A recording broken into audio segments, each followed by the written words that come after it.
eu vou trabalhar hoje a ideia de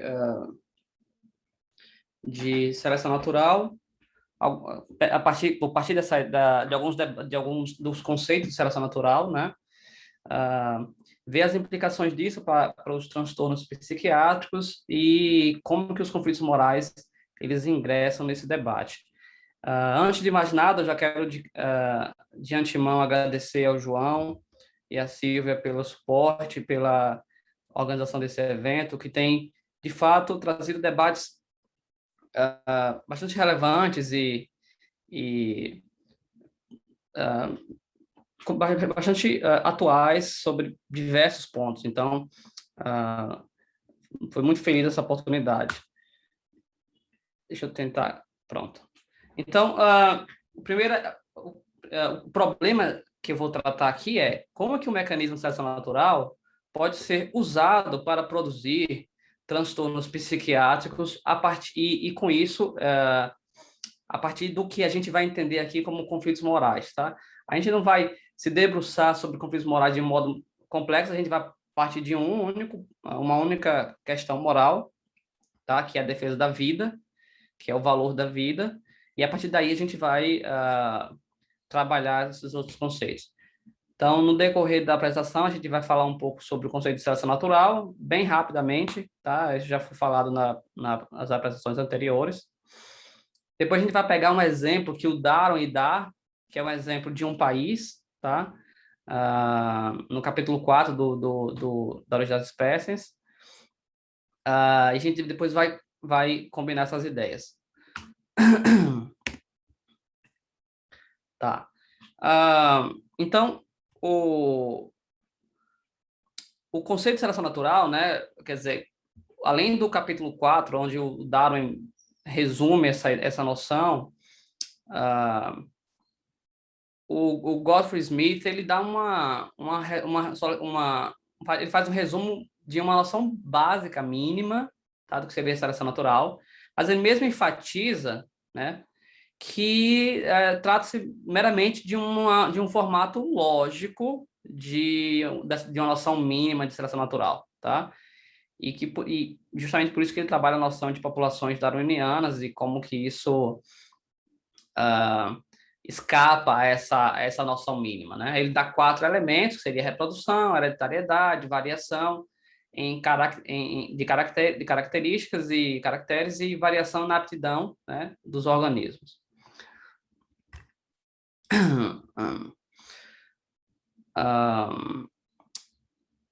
Aqui, logo em seguida, após o Darwin fazer essa definição, ele entra com um exemplo. Darwin, enfim, o Origem das Espécies é cheio de exemplos, e ele traz o exemplo de um país que está passando por um processo de mudanças leves, tá? E como que isso se relaciona com a seleção natural. O Darwin diz o seguinte: pois, como todos os habitantes de cada país estão lutando juntos, então aqui a gente, como exemplo, a gente tem 2 países, né? O país círculo e o país quadrado, tá? Então, Darwin começa com esse exemplo, dizendo que os habitantes de cada país estariam lutando juntos, com forças bem equilibradas, tá? Modificações extremamente leves na estrutura ou nos hábitos, tá, de uma espécie, muitas vezes lhe dariam uma vantagem sobre outras. Então, se a gente tivesse 2 países, país círculo e país quadrado, né, nesse exemplo bastante simplificado que o Darwin dá, os membros os habitantes desse país, de cada país, né, estariam lutando juntos em cooperação, tá, para sobreviver, tá? Mas um contra o outro, por assim dizer, estariam em competição, tá? Então haveria cooperação interna e competição externa. E essa cooperação, né, estaria baseada em estruturas ou hábitos de uma espécie, tá? E essas estruturas, esses hábitos lhe dariam vantagens sobre outros países, tá? Desde que, claro, né, contando que a espécie continuasse nas mesmas condições de vida e se beneficiasse por meio semelhantes de subsistência e defesa, tá? Então, ah, ah, uma questão que se sobressai aqui é cooperação baseada em quê, né? Cooperação baseada no hábito, mas em que hábito? O Darwin é bem conhecido de todos, ele estabelece como pedra fundamental da moral dele o que ele chama de empatia, tá? Enfim, existe um debate entre o Rousse e o Robert Richard de que esse seria de fato uma virtude nobre e não seria altruísmo, ou se de fato seria um altruísmo recíproco. Enfim, existe um debate em torno disso, um livro publicado em 2016, tá? E aí o Darwin fala que o senso de empatia, isso já no livro A Descendência do Homem, seria um estímulo poderoso de desenvolvimento das virtudes sociais, tá? Então, devido a esse senso de empatia, o Darwin continua, a seleção natural aumentaria o número de homens dotados de tais virtudes, né? Então, o senso de empatia daria àquela sociedade uma certa vantagem, tá? Sobre um outro país, né? Sobre uma outra comunidade na competição, tá? Então vamos dizer a bravura, tá? Uma virtude seria uma virtude social, tá? Que se espalharia e daria vantagem de uma comunidade sobre outras, por exemplo, que não tivesse, tá? Que fosse, por exemplo, egoísta ou corrupta, tá? Seguindo adiante, o Darwin, então, diz o seguinte, mas, quer dizer, eu vou explorar a seguinte possibilidade, né? Mas e se, em vez de uma cooperação interna, tá, como o Darwin propõe, a gente tivesse no país círculo, tá, um comportamento de competição guiado por egoísmo, tá? O Darwin explora essa possibilidade também. Então, o Darwin adverte que tal comportamento egoísta, né, lapidado pela seleção natural, pelo mecanismo de seleção natural, tá, em algum ponto, no maior espaço de tempo, extinguiria a comunidade egoísta, né, a comunidade círculo. Agora, e o que acontece? Isso não é explorado no texto, no livro do Darwin, mas o que aconteceria num curto espaço de tempo, né? Naquele período em que a comunidade ainda não se extinguiu, o que aconteceria com aquela comunidade? Eu vou argumentar que, num curto espaço de tempo, os membros da comunidade círculo, né, perceberiam os membros egoístas. Tá? Então, por exemplo, aqui a gente tem, de novo, país círculo e país quadrado. Né? No país quadrado continua a cooperação, a gente vai explorar o país círculo, então aqui seria, o país círculo estaria em competição externa e interna, tá? Mas interna fundamentada não na virtude social que Darwin diz que daria vantagem a uma comunidade, mas sim em um sentimento de egoísmo, tá? Então, nesse tipo no país círculo, a competição seria guiada por um sentimento que não seria esse sentimento nobre social, essa virtude nobre social que o Darwin propõe, tá?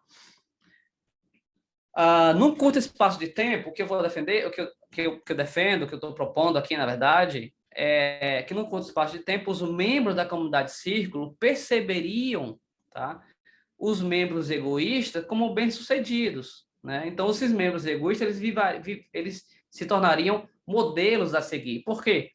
Porque num curto espaço de tempo, esses membros egoístas, eles tenderiam a ser mais bem-sucedidos na obtenção de vantagens, tá? Perante a membros não bem-sucedidos.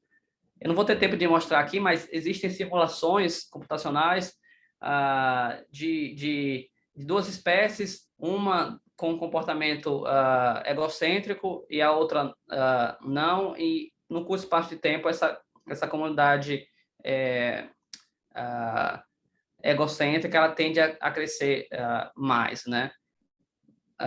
Então, só que para os humanos,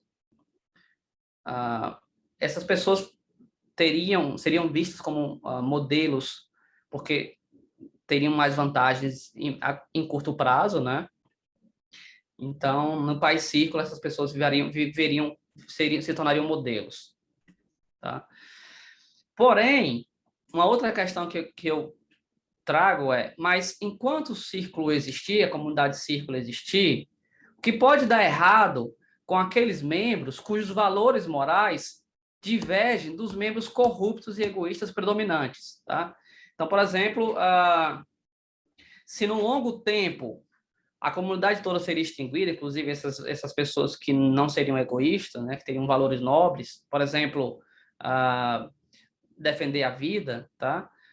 Valorizar a vida, desculpe. Mas num curto espaço de tempo, o que acontece com os membros internos, tá? Que continuariam a seguir valores sociais nobres, por exemplo, de generosidade, tá? Ou de valor, cuidado com a vida. O que aconteceria? Então, para explorar um pouco isso, eu vou trazer aqui um caso, que é o caso, por exemplo, de uma cidade, tá? Vamos imaginar uma cidade-círculo. Por exemplo, aqui no Brasil, nós temos cidades pequenas, com poucos habitantes. Então, por exemplo, estou pensando aqui em uma cidade que tem uns 30 mil habitantes, tá? E essa cidade, ela está guiada pelo egoísmo, tá? E ela foi atingida por uma pandemia que ela é tão equilibradamente letal quanto a Covid-19. Porque uma coisa interessante da Covid-19 é que ela é letal, mas a letalidade dela não se compara à letalidade, por exemplo, de outras doenças que matam numa taxa muito mais alta. Com isso, a percepção da letalidade, depois de algum tempo, ela parece não ser tão impactante, tá? Então, a Covid, além disso, as variantes tende, né, a se tornar menos letais, porque a letalidade no vírus ela não é eficiente para a reprodução do vírus. Então, nessa cidade, que é egoísta, que foi atingida pela Covid-19, por exemplo, seus moradores se recusam a assumir um valor básico social de defesa da vida, né? Por exemplo, a simples ação de usar máscara e higienizar as mãos, tá? Num curto espaço de tempo, vamos supor que num longo espaço de tempo, se não houvesse vacina, tarará, a comunidade poderia vir a se extinguir, tá? Mas num curto espaço de tempo, tá? O que ocorre com a pessoa que mora dentro dessa comunidade, tá?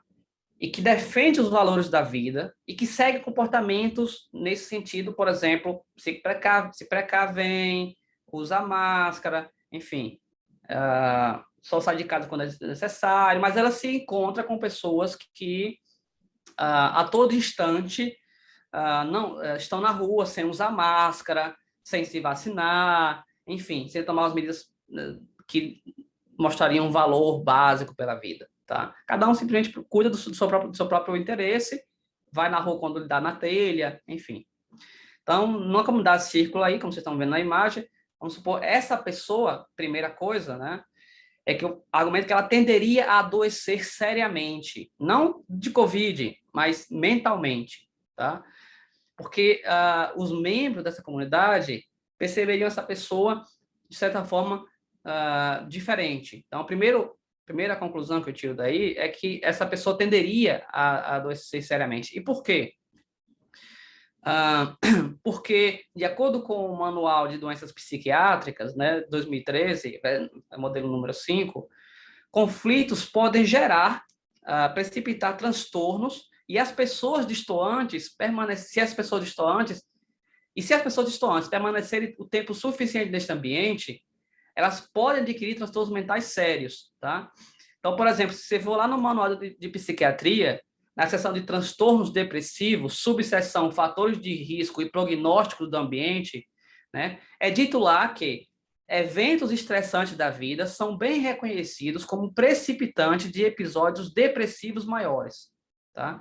Então, um exemplo de doença concreta derivada desses conflitos o tempo inteiro seria ansiedade. Tá? A pessoa vai na rua, se debate com pessoa para fazer uma compra de mercado, as pessoas não estão usando máscara, ela vai entrar em conflito o tempo inteiro e as pessoas vão começar a olhar as pessoas como um alvo.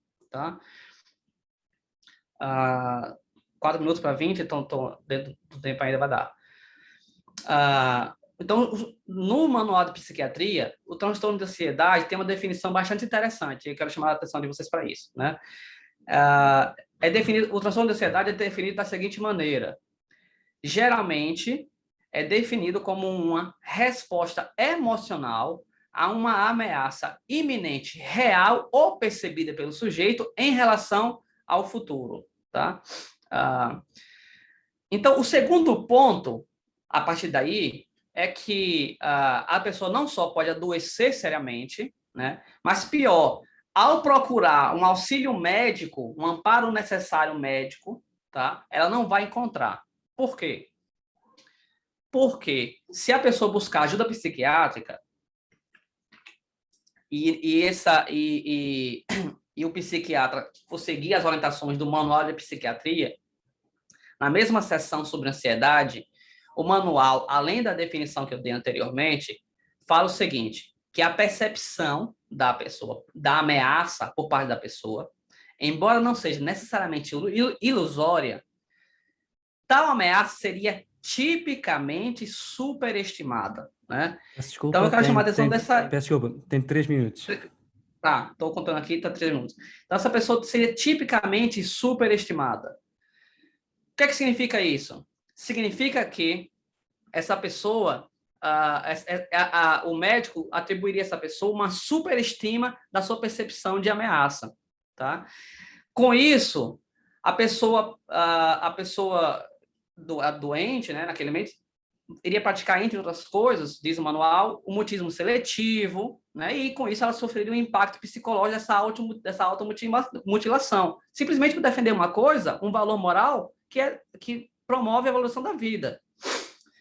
Então, nas considerações finais, para chegar lá, já estamos no último slide, né? Se seria mesmo tal reação superestimada por parte do sujeito, ou o manual de psiquiatria estaria, mesmo que inconscientemente, estimulando o psiquiatra a adotar valores sociais equivocados como parâmetro para o renivelamento social e moral do sujeito.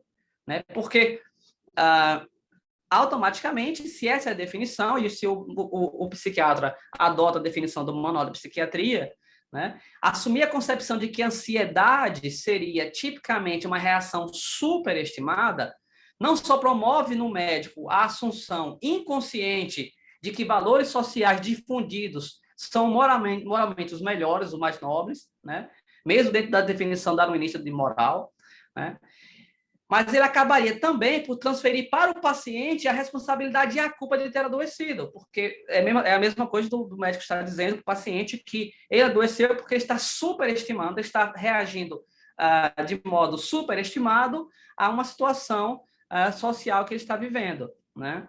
Em vez de, na verdade, promover um debate sobre se a reclamação do paciente está correta ou não, né?